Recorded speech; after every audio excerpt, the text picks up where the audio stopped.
Maybe building on that a bit, I've heard you say if we are a $4 billion company, we're not really a $4 billion company, we are $140 million companies. And I think that kind of talks about how you think about empowering your businesses, empowering your people. You've said that when you buy businesses, you want people who are entrepreneurs and you want them to stay. The other thing I've also heard you talk about is you don't call your employees, you call them team members. And you have this attitude from corporate of how can I serve you? So can you talk a little about this notion of decentralization, empowering people, putting them at front, and from management team, you're trying to serve them. That's Sure. A little different from how a lot of companies operate. Yeah, I'd be very happy to mention that. So where the term team member came from was, I mentioned when we took over the company, we had to do a proxy fight. And one of the second largest shareholder group after our family was the team members of the company, the 401k plan. So during the proxy fight, I'd get all the team members together, and we were lobbying them to vote for us. And we developed a very, very good relationship with, they were called employees at the time. And so when we got control of the company, I was 24, Victor was 22. And to have employees when you're 24 and 22 sounds really demeaning. I mean, they're going to work for two people who haven't worked before, don't know what they're doing. And so we just came up with the idea that we wanted to call them team members, and rather than sort of what we viewed as a demeaning term. And that stuck. And then early on, we put 10% of the company's stock in the 401k plan. We gave it as a gift to the 401k plan, and it was going to be repaid through as company donations or company contributions to team members' individual 401k accounts through profit sharing and a 401k match. And we had a lot of confidence that the stock was going to go up. And as a result of that, those shares that we put into that plan have become worth over $2 billion. And today, when people retire from HEICO, when a lot of the long-serving people retire, they retire with 7 or 8 digit 401k account balances, in addition to what they've been able to save. And we've just viewed very strongly that we're all in this together. Everybody has a job to do. My dad, my brother, and I are not greedy people, and we want to make sure that we, spread the benefit and, frankly, expect people to work very hard. I mean, HEICO's not a place for people to come to work and just sort of have a good time and relax.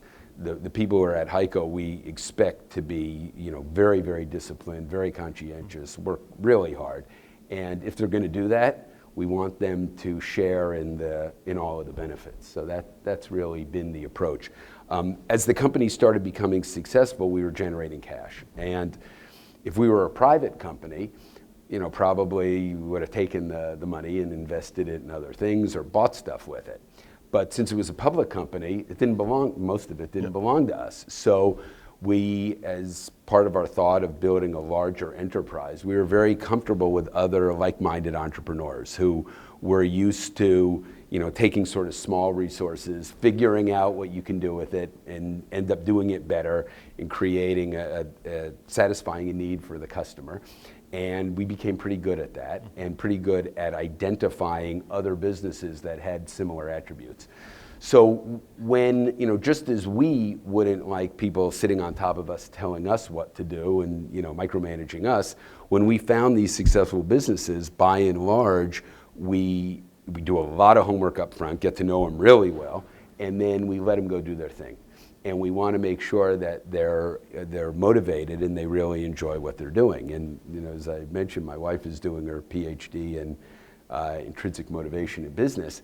And one of the things that she's studying, which we have sort of done instinctively at HEICO, and she came to it independently, not because of HEICO, is that if you take people who have mastered their fields and are really, really good at it and succeed, and you combine that with autonomy, and you don't tell them what to do. You can drink water, you can drink sparkling water, you can drink Coca-Cola, coffee. There's no right answer.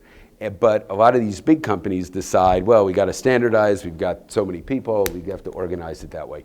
We don't do that, and we believe much more strongly in, the power of motivation and autonomy. And if you've got good people, they're able to make good decisions. If you've got bad people or a bad business, then you can't leave them alone. That's a recipe for disaster. But if something is successful, we joke around that one of the core competencies at HEICO is we don't mess things up. we may not invent the new iPhone, but we're not going to mess things up, and we're not going to go backwards. So that's been really very core. And yeah, HEICO is roughly $4 billion a year in sales this year, with roughly $1 billion of EBITDA, $950 million of EBITDA, $22 billion market cap, but it doesn't operate as a single integrated business like a Boeing or a Delta Airlines. It operates more like $140 million businesses, each with 100 people, a total 10,000 people. But within those 100-person pods, and some have as few as 10, some have as many as 1,000 people, but within those groups, they really drive a lot of autonomy, and they expect people to really perform at a different level. And when they do perform at that level, they really appreciate it.